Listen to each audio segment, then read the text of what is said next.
Bizim bu tarz kararlarla Kudüs'e karşı hassasiyetimizin değişmesi, artması ya da azalması zaten mümkün değil. Niye mümkün değil?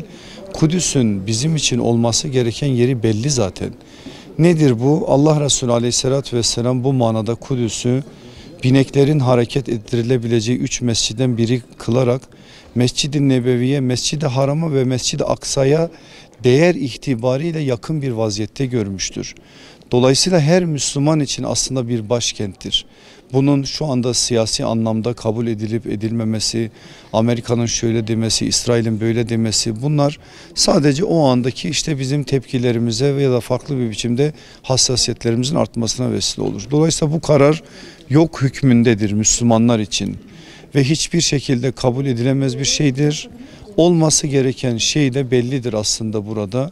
Kudüs sadece bir parçasıyla değil, Filistin'de sadece bir parçasıyla değil, İsra suresinde beyan buyurulduğu gibi çevresi mübarek kılınmış bir yerden bahsediyoruz.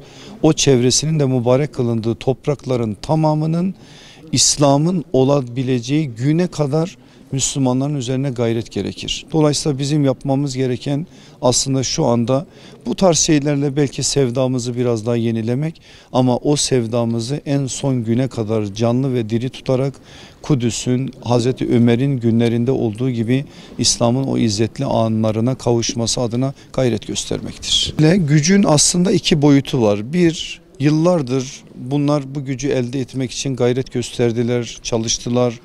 Tıpta, ilimde, sanatta, edebiyatta, her neyse belli alanlarda belli bir üstünlük sağladılar İslam dünyasına.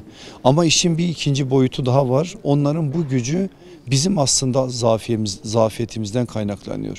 Yani bugün batılın gücü bizatihi batıldan değil, hakka taraftar olanların acziyetindendir. Dolayısıyla biz biraz bu manada kendimize dönüp sorgulamamız gerekir. Eğer gerçekten belli şeyleri biz yapmış olsaydık, tarihte bunun onlarca örneği var. Selahaddin Eyyubi'de örneği var, İz bin Abdüsselam'da örneği var, Hazreti Ömer'de örneği var, Ubade İbni Samit'te örneği var. Onların yaptıklarını yapma adına bazı şeyleri yapsaydık zaten bunlar olmazdı. Dolayısıyla bugün hakka taraftar olmakla mükellef olan Müslümanların dönüp yeniden bu mükellefiyetlerini gözden geçirmeleri lazım.